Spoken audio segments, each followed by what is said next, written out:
Eh ben bravo, elle est belle la conscience écologique. Attends, t'exagères un peu là, c'est juste une pomme, hein. Ah ouais, juste une pomme, hein. Ah ouais, quand même. Et oui, quand même, à l'échelle mondiale, on estime qu'on gaspille un tiers de la production alimentaire. Rien qu'en France, c'est 10 millions de tonnes qui sont jetées par an. 10 millions de tonnes! Non mais, attendez, je vois bien que vous vous rendez pas compte. 10 millions de tonnes, c'est 150 kilos par habitant par an. C'est l'équivalent du poids de chargement de 250 000 semi-remorques. C'est le poids de la Tour Eiffel, avec les ascenseurs, le rooftop et tout le reste. Vous imaginez l'impact écologique de toutes les ressources en eau, énergie et matières premières utilisées pour rien? Puis bon, ça a un coût aussi, hein. D'après l'ADEME, le gaspillage alimentaire représente un manque à gagner commercial d'environ 16 milliards d'euros par an. C'est grosso modo les économies prévues par la nouvelle loi retraite. Je pose ça là. Bon, on a compris, c'est un sujet majeur. Mais alors, concrètement, le gaspillage alimentaire, qu'est-ce que c'est? Pourquoi ça représente autant? Et puis surtout, qu'est-ce qu'on peut faire pour lutter contre? Ça, c'est ce qu'on va voir aujourd'hui. D'après le pacte national anti-gaspi, le gaspillage alimentaire, c'est toute nourriture destinée à la consommation humaine qui, à une étape de la chaîne alimentaire, est perdue, jetée ou dégradée. En gros, c'est tout ce qu'on aurait pu manger et qu'au final, on ne mangera pas. Alors attention, on ne compte pas là-dedans tout ce qui n'est pas vraiment comestible dans un aliment. La peau des bananes, la coquille des œufs, les cornichons dans les burgers, etc. Mais du coup, elles viennent d'où ces 10 millions de tonnes? Ah, je sais, c'est les supermarchés, non? Alors, oui, mais contrairement à ce qu'on croit, c'est pas forcément les plus gros gaspilleurs. En fait, pour expliquer l'intégralité du gaspillage alimentaire, il faut le séparer en 4 grandes catégories, chacune correspondant à une étape du gaspillage spécifique. Vous êtes prêts? Allez, on va voir ça ensemble. La première étape, c'est l'étape de la production. Elle correspond à toutes les pertes, principalement des fruits, légumes et céréales, réalisées entre la production et la vente. Produits un peu moches, trop gros, trop petits, problème de stockage ou simplement difficulté à trouver des acheteurs. Au total, c'est près de 3,2 millions de tonnes de produits complètement consommables qui pourrissent dans les greniers ou directement dans les champs. La deuxième étape, c'est celle de la transformation. Celle-ci est plus complexe, elle correspond à tous les gâchis réalisés par les industriels en charge de la transformation des matières premières. En cause, principalement une mauvaise gestion des stocks et des procédés automatisés ou pas d'ailleurs, n'ayant quoi qu'il arrive que peu de considération pour le gaspillage alimentaire. Bon, ça, c'est 2 millions de tonnes par an. La troisième étape est probablement celle qui a fait le plus parler d'elle, c'est le gaspillage lié à la grande distribution. En fait, c'est principalement les supermarchés et autres grandes surfaces qui se retrouvent à jeter chaque année près d'1,4 million de tonnes de marchandises n'ayant pas trouvé preneur à temps ou s'étant simplement abîmées. Mais bon, bonne nouvelle, depuis 2020, les distributeurs n'ont maintenant plus le droit de détruire volontairement de la nourriture. C'est top, non? Et enfin, la quatrième et dernière étape, c'est la consommation. Là-dedans, on compte la restauration collective et commerciale, environ 40%, et le gaspillage directement imputé au ménage. Et oui, les pommes, bananes et autres aliments qui pourrissent dans le placard, mis bout à bout, ça représente près de 2 millions de tonnes de gaspillage par an quand même, hein. Soit plus de 60 kilos par foyer. Et voilà, mis bout à bout, on retrouve bien nos 10 millions de tonnes de gaspillage par an. Waouh. Bon, bah, ça en fait des choses là. Mais maintenant, tu vas nous présenter une super solution qui va régler tous ces problèmes, c'est ça? Non, là, il n'y a rien à faire, là, c'est foutu. Non, en vrai, plus sérieusement, ça va être un petit peu compliqué, là, de vous présenter une seule grande solution. On va plutôt vous présenter une ou deux solutions par étape, chacune répondant à une grande problématique. D'ailleurs, ça va être assez speed, donc je pense qu'on va y aller tout de suite. Pour aborder l'étape du gaspillage à la production, on a voulu faire un petit focus sur la question des produits hors calibre. Vous savez, tous ces fruits et légumes jetés car trop petits, trop gros ou trop moches. Pour en parler, on est parti s'adresser à Fabien, un agriculteur du Vaucluse qui avait cette problématique et qui a trouvé une solution. Bonjour Fabien. Bonjour, Fabien, je suis agriculteur en agriculture biologique depuis 2001 et on est ici à Pernes dans le Vaucluse sur mon exploitation familiale. Nous aujourd'hui on est venu ici pour parler de la question des produits hors calibre. C'est quoi un produit hors calibre en fait? C'est des produits ou trop petits, ou trop gros, ou tordus. Il y a tout un tas de normes et de calibres à respecter et les produits sont très vite déclassés ou refusés par les circuits classiques de distribution. Et selon les productions, selon les saisons, on arrive pratiquement à 20% de déchets et de pertes. C'est 20% de production qui est perdue en fait. Qui est perdue, ouais. Ok. qui bien souvent reste dans les champs, quoi. Ah ouais. Et alors, du coup, concrètement, ça ressemble à quoi un produit hors calibre Bah, je vais te montrer, ce sera plus simple. Ok, bah super, let's go. Voilà, des exemples de courges qui sont hors calibre, ou trop petites ou trop grosses. Voilà, Alors, par exemple, pourquoi celle-là, elle est trop grosse, ça va. Donc ça Ça ne fait pas trop, pour le marché du frais, pour les magasins, ça leur plaît pas, c'est trop gros. Après, on a un autre exemple, on a des courges comme ça, qui sont fendues. Ça impacte la qualité du produit? Non, pas du tout. C'est juste que voilà, c'est fendu, c'est asséché, donc il n'y a pas de pourriture, il n'y a pas de maladie.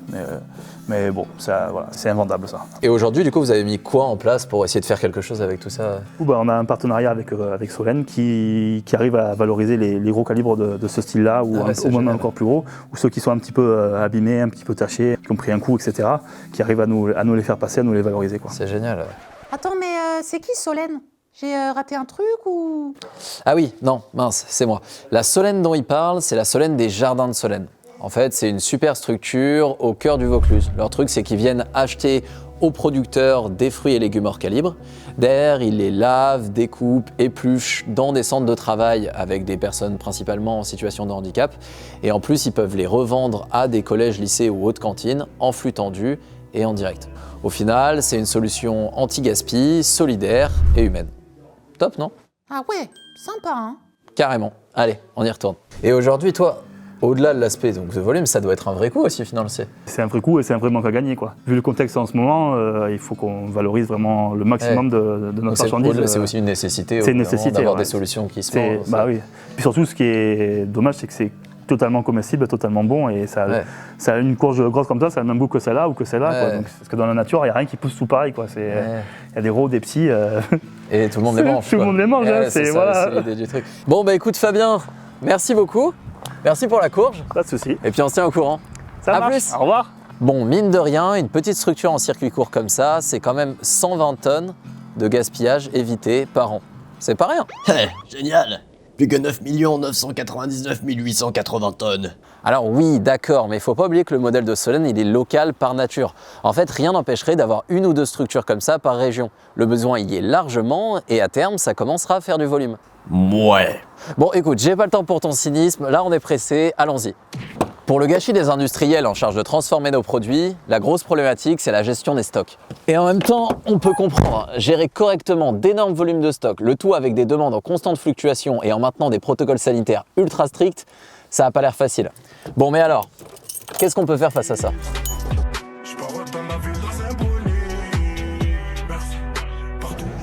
Une solution efficace, c'est permettre aux industriels de se vendre entre eux leur stock de matières premières.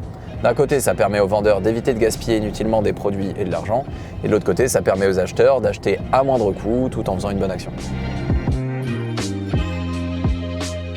En France, on a deux acteurs qui font ça assez bien, Silo et Stockhelp. Et on peut tout y acheter, du petit pois à la côte de bœuf. D'un autre côté, ce qui est vraiment important, c'est aider les industriels à repenser leur processus de fabrication pour éviter les gaspillages. Et pour ça, il y a une multitude d'acteurs qui est en train de se développer, donc c'est assez cool. Attends, mais tu penses vraiment que les industriels, ils en ont quelque chose à foutre de l'écologie? Alors, déjà, j'espère un petit peu. Et puis, ce qui est vraiment pratique avec le gaspillage alimentaire, c'est que c'est souvent assez simple d'allier intérêt écologique et intérêt économique. Donc en vrai, au final, il n'y a pas vraiment de raison de ne pas le faire. Bref, maintenant, passons à la distribution. Bon, alors là, c'est comme pour les industriels. Vraiment, niveau gestion des stocks, on peut difficilement faire plus compliqué. Il faut des solutions capables d'être ultra réactives. Et pour ça, on en a trouvé une qui a l'air d'avoir assez bien compris la problématique. Vous la connaissez peut-être, il s'agit de Phoenix. Eux, pour réduire le gaspillage, ils accompagnent techniquement les distributeurs dans la gestion de leur stock, notamment en développant des outils de gestion spécialisés sur cette problématique.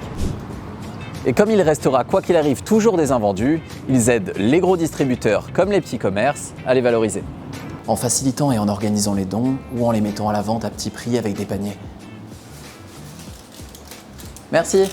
Ça évite la gaspille et puis en plus, il y a toujours un petit côté sympa à savoir ce qu'on a gagné. Oh, Phoenix, c'est l'équivalent de...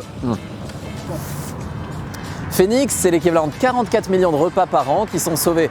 C'est pas rien. C'est pas rien! Et en plus, ça fait plaisir d'avoir une boîte française qui porte haut et fort la parole de l'anti-gaspi dans maintenant 5 pays européens. Bon, et alors maintenant, pour le plus gros facteur de gaspille, j'ai nommé la consommation, qu'est-ce qu'on peut faire ? Pour tout ce qui a trait à la restauration, plusieurs choses sont possibles. Niveau gestion des stocks, on peut évidemment essayer de travailler au maximum à flux tendu, mais on peut aussi essayer d'adapter son approvisionnement à ses besoins concrets, quitte à valoriser des produits hors calibre ou un peu abîmés. On n'a pas besoin de produits en parfait état pour faire une sauce ou une soupe. Réduire le gaspillage, c'est aussi adapter au maximum ses recettes, en valorisant les produits dans leur intégralité et donc en jetant le moins possible. Et pour réduire le gaspillage directement dans l'assiette des clients, on peut simplement commencer par leur demander leur niveau d'appétit et leur conseiller des plats en fonction. Certains restaurants ayant même jusqu'à proposer plusieurs tailles de portions. Salut Sylvain! Salut Simon. Au final, un restaurant anti-gaspi, c'est bien plus qu'un restaurant qui gaspille peu. C'est une pièce essentielle d'un écosystème local capable de valoriser en grande quantité et rapidement les aliments non traités par les autres acteurs. Une sorte de dernier rempart face au gaspillage, quoi.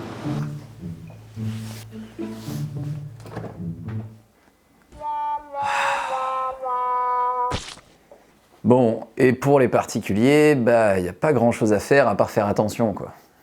Et puis bon, si on oublie, essayez au moins de valoriser correctement ce gaspillage. Bon, vous l'aurez vu, le gaspillage alimentaire, c'est un sujet essentiel. D'ailleurs, la France l'a bien compris puisque le gouvernement s'est engagé à réduire de 50% son gaspillage d'ici 2025. Ça passe par l'évolution des lois pour sensibiliser et forcer plus de transparence dans la pratique des distributeurs ou des industriels, mais ça passe aussi forcément par des gestes individuels, des particuliers, restaurateurs et autres professionnels. En somme, tous les gestes comptent. On arrive à la fin de cet épisode, on espère vraiment qu'il vous aura plu. Nous, on vous met les liens des solutions qu'on a abordées en description.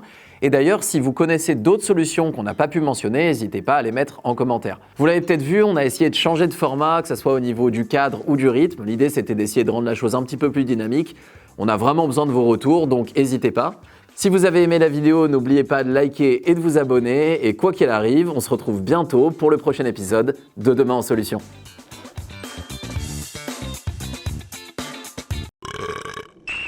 北斗神拳は2000年の一子相伝。お前ごときが使えるほど甘くはない。